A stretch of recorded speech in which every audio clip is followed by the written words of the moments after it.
കൃഷ്ണായ വാസുദേവായ ഹരയേ പരമാത്മനെ പ്രണതക്ലേശനാശായ ഗോവിന്ദായ നമോ നമഃ. നാരായണീയം ദശകം 3 ശ്ലോകം 8. പ്രഭൂതാധിവ്യാധി പ്രസഭചലിതേ മാമകഹൃദി ത്വദീയം തദ്രൂപം പരമരസചിദ്രൂപമുദിയാൽ ഉദഞ്ചദ്രോമാഞ്ചോ ഗളിത ബഹു ഹർഷാശുനിവഹോ യഥാ വിസ്മര്യാസം ദുരുപശമപീഡാ പരിഭവൻ. നമുക്ക് നോക്കി നോക്കാം അർത്ഥം. ഇതിൽ ആക്ച്വലി അതായത് ഇനി ഭഗവത് ഇപ്പം നമ്മളിതുവരെ പൂജ അതൊക്കെ ചെയ്യണ കാര്യമൊക്കെ അല്ലേ ഈ കഴിഞ്ഞ ശ്ലോകത്തിൽ പറഞ്ഞത്. കരം കൊണ്ട് പൂജ ചെയ്യുക, പിന്നെ കാണിക്കുക, പിന്നെ എന്താണ് ചെവി കൊണ്ട് കേൾക്കുക എന്നൊക്കെ പറഞ്ഞില്ലേ. ഇതിലെന്താ പറഞ്ഞു വെച്ചാൽ ഭഗവത് രൂപം എനിക്ക് സ്മരിക്കാറാവണേ എന്നാണ് പ്രാർത്ഥിക്കണത്. ഇതിലാ ധ്യാനത്തിലേക്കാണ് പോണത്. ഭഗവത് രൂപം സ്മരിക്കാൻ സാധിക്കണേ. നമുക്ക് നോക്കി നോക്കാം അർത്ഥം. അതായത്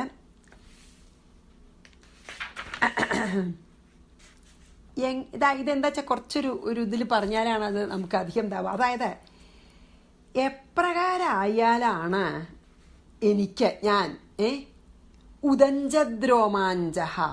ഉദഞ്ചെന്ന് പറഞ്ഞാൽ ഈ പൊങ്ങി വരണമെന്ന അർത്ഥം. ഉദഞ്ചൻ ഉദിച്ചു പൊങ്ങുക എന്നുള്ള അർത്ഥമാണ്. അപ്പോൾ അതായത് എങ്ങനെയായാലാണ് എനിക്ക് ഉദഞ്ചദ്രോമാഞ്ചഹ യഥാ അഹം എന്നവിടെ കൂട്ടണം നമ്മളാ ശരിക്കില്ലെങ്കിലും. ഉദഞ്ചദ്രോമാഞ്ചഹ എങ്ങനെയായാലാണ് എനിക്ക് പൊങ്ങി വരുന്ന രോമാഞ്ചം എനിക്കുണ്ടാവുക, അല്ലെങ്കിൽ ഞാൻ പൊങ്ങി വരണ ആ ഒരു രോമാഞ്ചത്തോട് ഉദിക്കുന്ന രോമാഞ്ചത്തോടു കൂടിയും പിന്നെയോ ഗളിത ബഹു ഹർഷാശ്വനിവഹ എങ്ങനെയാണ് എനിക്ക് രോമാഞ്ചം ഉണ്ടാവുക.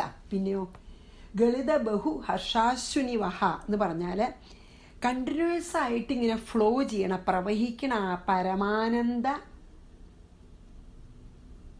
അതായത് പരമാനന്ദത്തോടുകൂടിയുള്ള കണ്ണീര്, അതായത് കണ്ടിന്യൂസ് ആയിട്ട് ഒഴുകിക്കൊണ്ടിരിക്കണ ആ ആനന്ദ കണ്ണീരെനിക്ക് എങ്ങനെയായാലാണ് ഉണ്ടാവുക. അതായത് എനിക്ക് രോമാഞ്ചത്തോടു കൂടിയവനാവണം, ആനന്ദ കണ്ണീരിങ്ങനെ ഒഴുകണം. ഗളിത ബഹു ഹർഷാശ്രുവാണ്, ആനന്ദം കൊണ്ടുള്ള കണ്ണീര്. അപ്പോൾ പറഞ്ഞില്ലേ നമ്മൾ പിന്നെ ശീതബാഷ്പ എന്ന് പറഞ്ഞല്ലോ, അതിൽ തണുത്ത കണ്ണീരാവും എന്നൊക്കെ പറഞ്ഞില്ലേ നമ്മൾ. അപ്പോൾ എങ്ങനെയായാലാണ് എനിക്ക് രോമാഞ്ചം ഉണ്ടാവുക, എങ്ങനെയായാലാണ് എനിക്ക് കണ്ണിന്ന് ആനന്ദക്കണ്ണീര് ഇടപെടാതെ ഗളിതം ഒഴുകിങ്ങനെ പ്രവാഹമായിട്ട് വരണത്. പിന്നെയോ ദുരുപശമപീഡാ പരിഭവൻ. അതായത് ദുരുപശങ്ങളായ എന്താ അറിയോ, എത്ര ബുദ്ധിമുട്ടിയിട്ടും ശമിപ്പിക്കാൻ കഴിയാത്ത ദുരുപശമം, ഉപശമിപ്പിക്കാൻ പറ്റാത്തതാണ്. അതായത് എത്രയായാലും ശമനം കിട്ടാത്ത പീഡ, ഉപശമ പീഡ.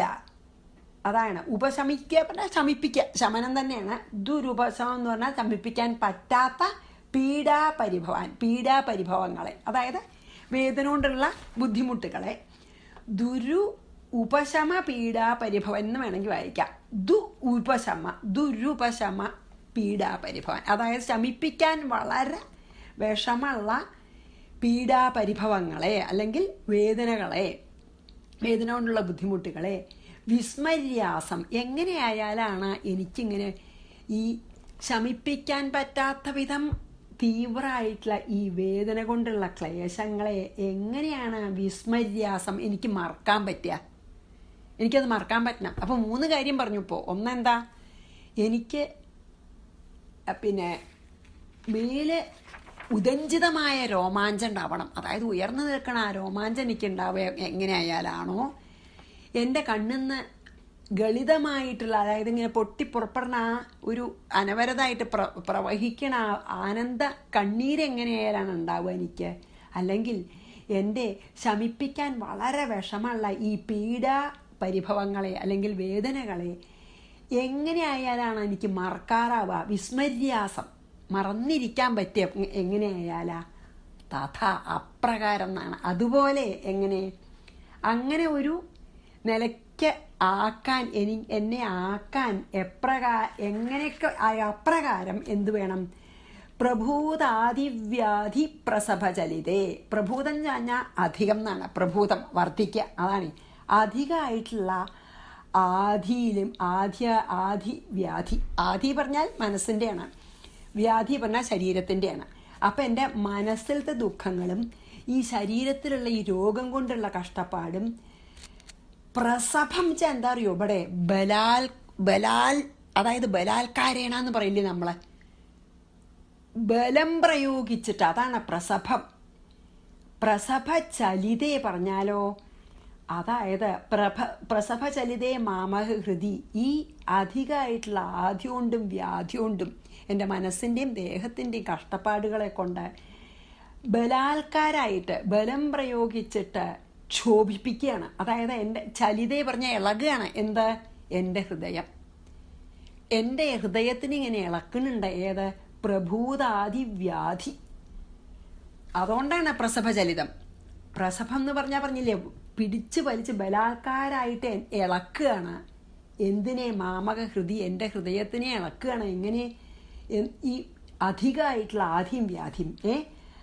അതുകൊണ്ട് ത്വദീയം, അങ്ങയുടെ ആ പരമരസ ചിദ്രൂപം, പരമരസം, അതായത് നമ്മൾ പറഞ്ഞില്ലേ സാന്ദ്രാനന്ദമാണല്ലോ അത്, തിക്കായിട്ടുള്ള ആനന്ദമാണ്. മീൻസ് ആനന്ദം സോൾഡിഫൈ ചെയ്ത അതുപോലത്തുള്ള ആ പരമരസമായിട്ടുള്ള ചിത്തും, അതായത് ആ എന്താണ് ഇറ്റേണൽ നോളേജും ഇറ്റേണൽ ബ്ലിസ്സും ഉണ്ടല്ലോ, അതിൻ്റെ അത് ഒരു രൂപമെടുത്ത് വന്നതല്ലേ ഭഗവാൻ. അപ്പോൾ ആ പരമരസ ചിദ്രൂപം എന്ന് പറഞ്ഞാൽ എന്താ? ആ ബ്രഹ്മാനന്ദരസം, പരമാത്മാനന്ദരസം തരുന്ന അങ്ങയുടെ ആ രൂപം എൻ്റെ ഉള്ളിൽ, തദ്രൂപം, ആ രൂപം ഉദിക്കുമാറാകണേ, ഉദിക്കണേ എന്ന്. റൈസ്, അത് എൻ്റെ ഉള്ളിൽ ഉദിക്കണേ, അല്ലെങ്കിൽ let it be dawn inside me, അല്ലേ? അത് ഇപ്പം സൂര്യൻ ഉദിക്കണ പോലെ അതെൻ്റെ ആ ഭഗവാന്റെ ആ സുന്ദര രൂപം ഉണ്ടല്ലോ, ആ ഇറ്റേണൽ ബ്ലിസ്സിൻ്റെയും ഇറ്റേണൽ നോളേജും, അതായത് ജ്ഞാനവും പിന്നെ സാന്ദ്രാനന്ദാവബോധാത്മകം എന്ന് പറഞ്ഞുവല്ലോ, അല്ലേ? ആനന്ദവും അവബോധവും അറിവും പിന്നെ ആനന്ദത്തിൻ്റെ ആ രൂപം ഉണ്ടല്ലോ, ആ ഭഗവാന്റെ രൂപം, അതന്നെ രൂപം ധരിച്ചു വന്നതാണെന്നൊക്കെ നമ്മൾ പറഞ്ഞുവല്ലോ ഭഗവാൻ. അപ്പം ആ ഭംഗിയുള്ള ആ പരമാനന്ദ സ്വരൂപം എൻ്റെ ഉള്ളിൽ ഉദിക്കണേ. എന്നാൽ ആ ഉദിച്ചു കഴിഞ്ഞാൽ ആണ് എന്തുണ്ടാവുക? എൻ്റെ രോമാഞ്ചം ഉണ്ടാവും എൻ്റെ മേല്, പിന്നെയോ എൻ്റെ കണ്ണിൽ നിന്ന് ആനന്ദ കണ്ണീര് വരും. മാത്രമല്ല എൻ്റെ എല്ലാ ഈ ദുരുപശമായിട്ടുള്ള എല്ലാ പീഡകളും ഞാൻ മറക്കും. വിസ്മര്യാസം എന്ന് പറഞ്ഞില്ലേ, അത് ഈ ഉദിച്ചാലേ അത് മാറുള്ളൂ. അപ്പം ഇതൊക്കെ മാറാനും എൻ്റെ ഈ ഹൃദയത്തിനെ പിടിച്ച് വലിച്ച് എൻ്റെ ഹൃദയത്തിനെ കലക്കി മറിക്കുന്നുണ്ട് ഈ വ്യാധികളെ. പ്രഭൂതായിട്ടുള്ള അധികമായിട്ടുള്ള ഈ വ്യാധിയും ബലാൽക്കാരേണ എൻ്റെ ഹൃദയത്തിനെ പിടിച്ച് വലിച്ച് കലക്കി മറിക്കണു. അപ്പോൾ ആ എൻ്റെ ഹൃദയത്തിൽ വേഗം അങ്ങയാകുന്ന ആ പരമാനന്ദരസം ഉദിച്ചു പൊങ്ങണേ എന്നാണ് പറയണത്. മനസ്സിലായില്ലേ? ഇപ്പം ഹൃദയം എങ്ങനെയിരിക്കണ? ഈ ആദിവ്യാധികളെ പ്രഭൂതായിട്ടുള്ളത് വെച്ചാൽ വർദ്ധിച്ച ഈ ആദികൊണ്ടും വ്യാധികൊണ്ടും മനസ്സിൻ്റെയും ദേഹത്തിൻ്റെയും ദുഃഖം കൊണ്ട് ആ ദുഃഖങ്ങൾ എൻ്റെ മനസ്സിനെ ബലാൽക്കാരായിട്ട് ക്ഷോഭിപ്പിക്കുകയാണ്. അങ്ങനെയുള്ള മനസ്സിൽ ഭഗവാനാകുന്ന സൂര്യൻ, ഇപ്പം ഇതൊരു ഇരുട്ട് പോലെയാണ്. അപ്പോൾ ആ ഭഗവാൻ, പരമാനന്ദ സ്വരൂപനായിട്ടുള്ള ഭഗവാൻ ഉദിച്ച് പൊങ്ങണേ എന്നാണ് ശരിക്കും പറയണതിൽ. വളരെ നല്ല ഭംഗിയുള്ള ഒരു ഇതാണ് കേട്ടോ. നമുക്ക് ബാഹ്യമായിട്ടുള്ള പിന്നെ രോഗമില്ലെങ്കിലും എല്ലാവർക്കും ആന്തരിക രോഗം ഉണ്ടെന്ന് തീർച്ചയാണ്. നമുക്ക് ഓരോ സമയത്ത് ദുഃഖങ്ങൾ തോന്നും. നമ്മുടെ ആരും ഏൽപ്പിക്കണ ദുഃഖം അല്ലെങ്കിൽ പോലും നമ്മുടെ തന്നെ കാമവും ക്രോധവും ലോഭവും മോഹവും മതവും മാത്സര്യവും, അപ്പം ഈ അസൂയ, അല്ലെങ്കിൽ നമുക്ക് അവനവനോട് തന്നെ തൃപ്തി ഇല്ല, ഇതുകൊണ്ടൊക്കെ നമുക്ക് പിന്നെ മനസ്സിന് പിന്നെ ശല്യം വരുമല്ലോ. അതിനെയൊക്കെ ശമിപ്പിക്കണമെങ്കിൽ ഈ ഭഗവാനാകുന്ന സൂര്യൻ ഉദിച്ചു പൊങ്ങിയാൽ മതിയേ, പോരെ? അതങ്ങടെ വെളിച്ചം വന്നു കഴിഞ്ഞാൽ അപ്പം നമുക്ക് എന്താ ആനന്ദമായി, ആനന്ദക്കണ്ണീര് വരും, രോമാഞ്ചം ഉണ്ടാവും. ഈ അനുഭവിക്കണ ദുഃഖമൊക്കെ നമ്മൾ മറക്കും ചെയ്യും. അതാണ് ഇതിൽ പറയുന്നത്. വളരെ നല്ല ശ്ലോകമാണത്. അതായത് ഈ ആദിവ്യാധികൾ മേപ്പത്തൂരിൻ്റെ മനസ്സിനെ ഭഗവാനെ ഉപാസിക്കണ മാർഗങ്ങളിൽ നിന്നൊക്കെ ബലാത്കാരായിട്ട് ബലം പ്രയോഗിച്ചിട്ട് ചലിപ്പിക്കുകയാണ്. എന്നിട്ട് എന്താ ഉണ്ടാവണറിയോ? എന്നിട്ട് ശരീരത്തിൻ്റെ കാര്യത്തിലെ ശ്രദ്ധ ഉള്ളൂ എന്നാക്കുകയാണെങ്കിൽ അത് നമുക്ക് നല്ല അനുഭവമല്ലേ? ഒരു ചെറിയൊരു മുറി ഉണ്ടായാൽ മതി, നമുക്ക് വേറെ ഒന്നും ആലോചിക്കാൻ പറ്റില്ല. ആ ഒരു മുറി വേദന ഉണ്ടെങ്കിൽ അതന്നെ ആലോചിക്കും നമ്മളെല്ലാവരുടെയും കഥ അതാണ് ഇവിടെ മേപ്പത്തൂരും പറയണത്. എന്നെ ബലാത്കാരായി ചലിപ്പിച്ചിട്ട് ഈ ശരീരത്തിൽ എന്താ എൻ്റെ വിഷമങ്ങൾ അതിലേക്ക് തിരിക്കുകയാണ്, മനസ്സിനെ കലുഷാക്കുകയാണ്. അപ്പോൾ അങ്ങനെയുള്ള എൻ്റെ ഹൃദയമാകുന്ന ആകാശത്തിൽ സച്ചിദാനന്ദ സ്വരൂപനായ അങ്ങയുടെ ആ രൂപം ഉദിക്കണേ എന്നാണ് പറയണത്. അപ്പം ആദിത്യൻ തമസ്സിനെ നശിപ്പിക്കില്ലേ? ആദിത്യൻ, അതായത് സൂര്യൻ ഇരുട്ടിനെ നശിപ്പിച്ചു കൊണ്ടിരിക്കില്ലേ? അതെ, സൂര്യൻ ഉദിച്ചാൽ ഇരുട്ട് ഇല്ലാണ്ടേവില്ലേ? അതേപോലെ ഇത് സാധാരണ സൂര്യനല്ലല്ലോ, അല്ലേ? നമ്മൾ ആ കിരീടത്തിൻ്റെ ഒക്കെ ഇത് നമ്മൾ ഇതായില്ലേ, 100 കോടി സൂര്യൻ്റെ, അതായത് കോടി സൂര്യപ്രകാശമാണ് സച്ചിദാനന്ദ സ്വരൂപം.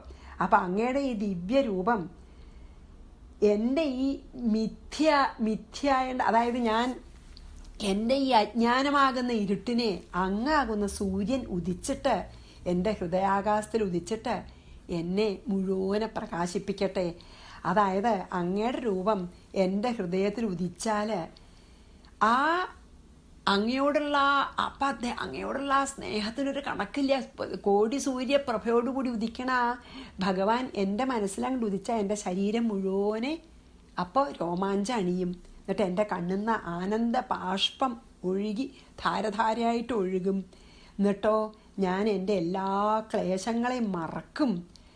അല്ലെങ്കിൽ ഒന്ന് പറയാം, ഞാൻ എൻ്റെ ക്ലേശങ്ങളെ എല്ലാം മറന്ന ഇങ്ങനെ ഭഗവാനിൽ ലയിക്കുന്ന തരത്തിൽ ദയവ് ചെയ്ത് വേഗം എൻ്റെ ഹൃദയത്തിൽ വന്ന് പ്രകാശിക്കുമാറാകണേ എന്നും ആവാം. അതായത് അപ്പോൾ ഈ ആദിക്കോ വ്യാധിക്കോ ഭഗവാൻ വന്ന് ഉദിച്ചാൽ പിന്നെ അവർക്കൊന്നും എന്നെ ചെയ്യാൻ പറ്റില്ല എന്ന്. അപ്പം അത് കാരണം എനിക്ക് ആ ആദ്യം വ്യാധിയും പറ്റിയൊന്നും ഓർക്കാണ്ടേ ഭക്തിയുടെ ലഹരിയിൽ ഞാൻ ഇരിക്കും. പക്ഷെ അതിന് ഭഗവാൻ ഇവിടെ വന്ന് ഉദിക്കണം. അതായത് ഈ ഇത്ര പ്രഭുതം എന്ന് പറഞ്ഞുവല്ലോ, വർദ്ധിച്ചു വരുന്ന ഈ ആദിവ്യാധികൾ കൊണ്ട് എൻ്റെ മനസ്സൊക്കെ ഭയങ്കരമായിട്ട് ക്ഷോഭിച്ചിരിക്കുന്നു. അപ്പം അതെന്നെ ഭഗവത് രൂപം സ്മരിക്കാൻ ഒട്ടും സമ്മതിക്കണില്ല. അപ്പോൾ അതുകൊണ്ടാണ് ഞാൻ ഇത് പറയണമെന്ന് പറയുകയാണേ. അപ്പോൾ നമ്മളിപ്പോൾ രാത്രി എന്താ കഴിയാത്ത, സൂര്യൻ എന്താ ഉദിക്കാത്തതെന്ന് പ്രാർത്ഥിക്കണ പോലെ തന്നെയാണ് എൻ്റെ മനസ്സിൽ അജ്ഞാനമാകുന്ന തമസ്, ഇരുട്ടുണ്ട്. ആ ഇരുട്ടിനെ കളയാൻ ആർക്കാ പറ്റുക?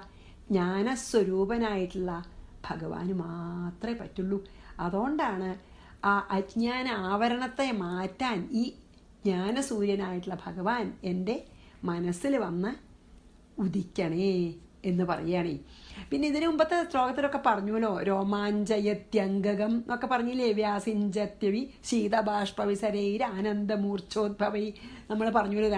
6-ാം ശ്ലോകത്തിലൊക്കെ നമ്മൾ പറഞ്ഞുല്ലോ അത്.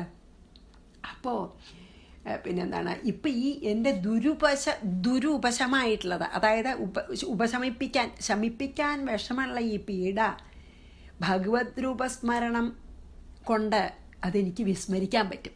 അതാണ്, അതായത് ഭഗവാനെയുള്ള സ്മരണം കൊണ്ട് എൻ്റെ ഈ രോഗത്തിനെയും ആദിവ്യാധികളെ എനിക്ക് വിസ്മരിക്കാൻ പറ്റും. അതായത് ഭഗവത് സ്മരണം മറ്റൊന്നിനെ വിസ്മരിക്കാൻ സഹായിക്കും എന്നാണ് പറയണതേ. അതായത് ഭഗവാന്റെ രൂപം അകത്ത് മുഴുവനും ഇങ്ങോട്ട് നിറഞ്ഞാൽ പിന്നെ മറ്റ് വിചാരങ്ങളൊക്കെ ഒന്നും അവിടെ കടക്കാൻ സ്ഥലം ഉണ്ടാവില്ല. അപ്പം ഇതും കൂടിയും പറയണ്ട, എനിക്കിത് വളരെ ഇഷ്ടമാണ്. ഇതും കൂടി അതിൽ ഒരു ധ്വനി ഉണ്ടെന്നാണ്. അത് ശരിക്കും വളരെ ശരി. എന്താ പറയുക, അപ്പം നമുക്ക് പ്രാരബ്ധകർമ്മം കൊണ്ട് നമുക്ക് ആദ്യം വ്യാധിയൊക്കെ പറയൂലോ, ഈ വ്യാധിയൊക്കെ വരുന്നത് പ്രാരബ്ധകർമ്മം അനുഭവിക്കുകയാണ് കഴിഞ്ഞ ജന്മം ചെയ്തതെന്ന് പറയേ. അപ്പം പ്രാരബ്ധകർമ്മം കൊണ്ടാണ് നമുക്ക് ഈ ആദ്യം വ്യാധിയൊക്കെ വരണം. എന്നാൽ ശരി, ആ ആദ്യം വ്യാധിയൊക്കെ അവിടെ ഇരുന്നോട്ടെ. അത് മാത്രമല്ല, അതുകൊണ്ടുണ്ടാവണ എല്ലാ വിഷമങ്ങളും അവിടെ തന്നെ ഇരിക്കട്ടെ. പക്ഷേ ഞാനതൊന്നും അറിയാണ്ടേയും ഞാനത് അറിഞ്ഞ് അനുഭവിക്കാതിരിക്കത്തക്കവണ്ണം ഭഗവാന്റെ അനുഗ്രഹം ഉണ്ടായാൽ മതി. പ്രാരബ്ധകർമ്മ ഫലം എൻ്റെ ദേഹം അനുഭവിക്കട്ടെ, അത് കൂടാതെ കഴിയില്ല. എൻ്റെ ദേഹവും മനസ്സും, അതായത് ഞാൻ എൻ്റെ മനസ്സും വിഷമിക്കണ്ട എന്ന് അതുകൊണ്ടെന്ന് വെച്ചോളൂ, അതൊക്കെ അവിടെ നടക്കട്ടെ. പക്ഷേ അത് ഞാൻ അറിഞ്ഞനുഭവിക്കാണ്ടിരിക്കാൻ ഭഗവാൻ അനുഗ്രഹിച്ചാൽ മതി എന്നാണ്. അതാണല്ലോ വേണ്ടത്. അതന്നെയാണ് 98ാമത്തെ ശ്ലോകം, അല്ല 98ാമത്തെ ദശകത്തിലത്തെ അവസാനത്തെ ശ്ലോകം തന്നെയാണ് പറയാനില്ലേ നമ്മളെ. കാലചക്രം എൻ്റെ മീതക്കൂടെ വേഗം വേഗം വേഗം ആ കൂർത്ത മുനകൾ വെച്ച് ഓടട്ടെ. എന്നെ അത് എന്നാ വ്യഥയതുമാം, എന്നെ അത് വേദനിപ്പിക്കാൻ ഞാൻ മതി. അതന്നെയാണ് ഇവിടെയും അദ്ദേഹം പറയണത്. അതായത് ഭഗവാൻ ഉദിച്ചു കഴിഞ്ഞാൽ ഞാൻ വിസ്മരിക്കും. ഭഗവാന്റെ ആ ദിവ്യരൂപം എനിക്ക് സ്മരിക്കാൻ തുടങ്ങിയാൽ പിന്നെ ഇത് ഞാൻ വിസ്മരിക്കും എന്നാണ്. അതാണ്. അപ്പോൾ പ്രാരബ്ധനുസരിച്ച് വരണതൊക്കെ വരട്ടെ, ദേഹത്തിനാണെങ്കിലും മനസ്സിലാണെങ്കിലും. പക്ഷേ ഭഗവാന്റെ അനുഗ്രഹം ഒന്നിനെ മാത്രമേ ഞാൻ ചോദിക്കുള്ളൂ. എനിക്കതൊന്നും അനുഭവിക്കാതെ എന്നെ മനസ്സിനെ മാറ്റണം. അതാണ് പറയണത്. അത് ഭാഗവതത്തിനും പറയുന്നുണ്ട് കേട്ടോ ഈ തത്വം തന്നെ. എന്താ അറിയോ? വിഷയാൻ ധ്യായതശ്ചിത്തം വിഷയേഷു വിഷജ്ജതേ മാമനുസ്മരതശ്ചിത്തം മയ്യേവ പ്രവിലീയതേ. അതായത് എന്നെ എപ്പോഴും സ്മരിക്കണ ചിത്തം എന്നിൽ തന്നെ ലയിക്കും എന്ന് പറയുന്നുണ്ട്. അതും ഭാഗവതത്തിലും കൂടി എല്ലാറ്റിലും ഇങ്ങനെ പറയുന്നുണ്ട്. അതായത് ഭഗവത് രൂപം അത് സ്മരിച്ചിട്ട് ഭജിക്കുന്നവൻ്റെ ചിത്തം ആ വഴിക്കന്നെ പോയിട്ട് ഭഗവാനിൽ ലയിച്ചു പോകും എന്നാണ് ഈ ഭാഗവത ശ്ലോകം പറയണത്. അപ്പോൾ അതിനു വേണ്ടിയാണ് ഇതിൽ മേപ്പത്തൂർ ശരിക്കും പറയാച്ചാൽ പ്രാർത്ഥിക്കണത്. എൻ്റെ ഈ ആദിവ്യാധികളെ മറക്കാൻ തക്കവണ്ണം എൻ്റെ മുന്നിൽ ഉദിക്കൂ, എന്നിട്ട് എനിക്ക് ഈ സന്തോഷങ്ങൾ ഉണ്ടാക്കൂ. അപ്പം ഞാനിതൊക്കെ മറക്കും. എന്നുവെച്ചാൽ ഭഗവാന്റെ ആ ജ്ഞാന രൂപം ഉണ്ടല്ലോ, അതായത് ആ പരമാനന്ദ സ്വരൂപം ഉള്ളിൽ വന്നാൽ പിന്നെ വേറെ ഒന്നും ഓർമ്മ ഉണ്ടാവില്ല എന്നാണ് പറയണത്. അത്രയേ ഉള്ളൂ ഇതിൽ പറയാൻ. അപ്പം ഞാൻ ഇതൊന്നും കൂടിയും ചൊല്ലി നിർത്താം. പ്രഭൂതാധിവ്യാധി പ്രസഭചലിതേ മാമകഹൃദി ത്വദീയം തദ്രൂപം പരമരസ ചിദ്രൂപമുദിയാൽ ഉദഞ്ചദ്രോമാഞ്ചോ ഗളിത ബഹുഹർഷാശുനിവഹോ യഥാ വിസ്മര്യാസം ദുരുപശമ പീഡാ പരിഭവാൻ.